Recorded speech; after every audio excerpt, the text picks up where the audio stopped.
बहुत बहुत धन्यवाद जो आप लोगों ने प्रतिदिन दिए गए चैप्टर को आप पढ़ते हैं। तो अब मैं केमिस्ट्री लेकर चलता हूँ। केमिस्ट्री में आगे दिन आप लोगों को बताया था कि किस तरह से धातु पहचानेंगे और धातु पहचानेंगे। धातु और धातु के बाद हमने आगे बताया था किसी यौगिक किस तरह से बनाए जाते हैं। अब मैं इस बात को बताता हूँ कि एक दिन मैं केमिस्ट्री का थ्योरी बताऊंगा और दूसरा दिन मैं न्यूमेरिकल बताऊंगा। न्यूमेरिकल का बहुत आसान तरीका है। सबसे शुरू से मैं लेकर चलता हूँ।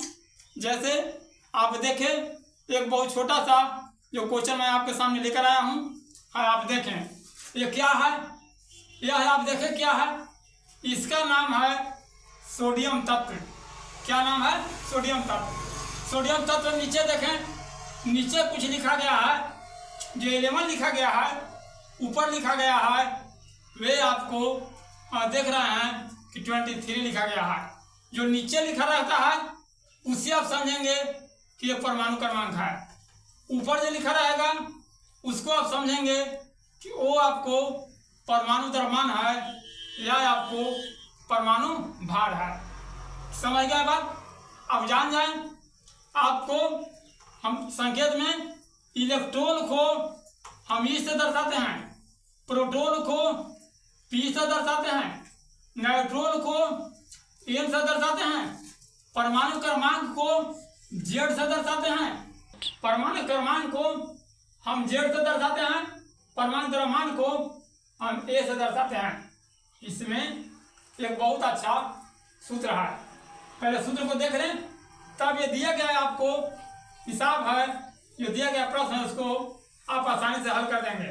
हाँ, तो आप देखें, हमने कहा कि परमाणु द्रव्यमान अर्थात परमाणु भार को हम दर्शाते हैं ए से। और परमाणु भार बराबर सूत्र होता है प्रोटॉन की संख्या जोड़ न्यूट्रॉन की संख्या। प्रोटॉन की संख्या जोड़ न्यूट्रॉन की संख्या। उसके बाद आते हैं, हम देखते हैं ए लिखा गया है, क्या लिखा रहा है? हाँ ठीक, परमाणु क्रमांक लिखा रहा है। परमाणु क्रमांक बराबर होता है इलेक्ट्रॉन की संख्या। और जैव इलेक्ट्रॉन रहेगा तत्व के में उतने ही आपको प्रोटॉन होता है। तीसरा बराबर हो जाएगा प्रोटॉन की संख्या। अब आगे आए, अगर प्रोटॉन की संख्या ज्ञात करना है तो प्रोटॉन की संख्या बराबर होगा परमाणु द्रव्यमान घटाओ न्यूट्रॉन की संख्या। यदि आपको न्यूट्रॉन की संख्या ज्ञात करना है तो न्यूट्रॉन की संख्या बराबर हो जाएगा परमाणु द्रव्यमान घटाओ प्रोटॉन की संख्या।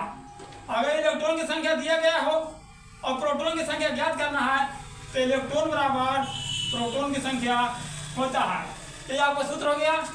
कहे 1 हुआ सूत्र, 2 हुआ, 3 हुआ, 4 हुआ, 5 हुआ। आसान सूत्र हो गया। और सूत्र पर देखें, क्वेश्चन दिया गया है किसी तत्व के नाभिक में 11 इलेक्ट्रॉन हैं। हम इसे हल कर रहे हैं। क्या लिखेंगे? हल। किसी तत्व के नाभिक में 11 इलेक्ट्रॉन हैं तो हम लिख सकते हैं कि इलेक्ट्रॉन की संख्या बराबर हो गया 11। कितना हो गया? 11। अब आते हैं, और 12 न्यूट्रॉन है। हम लिखेंगे कि न्यूट्रॉन बराबर 12। कहाँ से आ गया साहब? देख ले आप, किसी तत्व के नाभिक में 11 इलेक्ट्रॉन हैं तो हमने हल में लिखा है कि इलेक्ट्रॉन इक्वल टू 11 अर्थात 11। फिर कहा है कि और 12 न्यूट्रॉन है तो हमने कहा लिखा कि न्यूट्रॉन की संख्या बराबर 12 अर्थात है 12। अब ज्ञात करना है तत्व के परमाणु क्रमांक ज्ञात करें। अर्थात परमाणु क्रमांक कौन है? यह है। अब परमाणु क्रमांक का सूत्र होता है परमाणु क्रमांक बराबर इलेक्ट्रॉन की संख्या। हाँ, तो अभी हमने बताया कि परमाणु संख्या बराबर होते हैं इलेक्ट्रॉन की संख्या। इलेक्ट्रॉन की संख्या 11 है। इलेक्ट्रॉन की संख्या बराबर हो गया 11 अर्थात 11।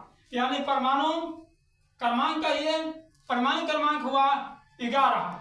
अब आता है ज्ञात करने के लिए परमाणु द्रव्यमान ज्ञात करें। परमाणु द्रव्यमान का दूसरा परमाणु भार भी हम कहते हैं। तो हम कहते हैं परमाणु द्रव्यमान को हम दर्शाते हैं ए से, बहुत अच्छा। परमाणु द्रव्यमान का सूत्र क्या था? परमाणु द्रव्यमान का सूत्र यहाँ था, प्रोटॉन की संख्या जोड़ है न्यूट्रॉन की संख्या। तो क्या लिखा है? प्रोटॉन की संख्या प्लस है न्यूट्रॉन की संख्या। अब आते हैं, प्रोटॉन कितना है? इसमें इलेक्ट्रॉन लिखा हुआ है, लेकिन हमने यहाँ सूत्र लिखवाया है। क्या सूत्र लिखवाया है?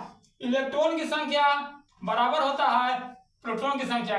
यानी किसी तत्व के नाभिक में जितने इलेक्ट्रॉन होंगे उतने ही प्रोटॉन पाए जाते हैं। हाँ, तो आप देख लें इलेक्ट्रॉन कितने पाए गए हैं? 11। तो प्रोटॉन भी पाए जाएंगे 11, अर्थात हुआ 11। प्लस न्यूट्रॉन की बात आया, न्यूट्रॉन कितने हैं? 12। का न्यूट्रॉन हो गया 12, हो गया 12, हो गया। अगर हम दोनों को जोड़ देंगे, यदि दोनों को जोड़ेंगे तब 2 1 3 हो गया और 1 1 2 हो गया, 23 हो गया। इसका हो गया, इसको हम दर्शाते हैं, आप लिखेंगे AUM, या आप परमाणु द्रव्यमान को हम ग्राम में भी लिखते हैं। तो इस तरह से ज्ञात हो गया परमाणु क्रमांक 11, परमाणु द्रव्यमान क्या हुआ 23। अगर पूछा जाएगा, कभी कभी पूछता है उस तत्व का नाम क्या है, अगर तत्व का नाम पूछेगा तो आप यहाँ दे देंगे, क्या देंगे कि तत्व का नाम बराबर हो जाएगा। आप देख लें, क्या देखें, 11 परमाणु संख्या वाला तत्व का क्या नाम है? तो 11 परमाणु संख्या वाला तत्व का नाम है सोडियम।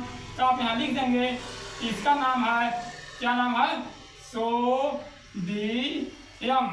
इसका संकेत हो जाएगा Na। इस तरह से आप जो है सबसे शुरू में, सबसे आरंभ में आप न्यूमेरिकल बनाना शुरू करेंगे।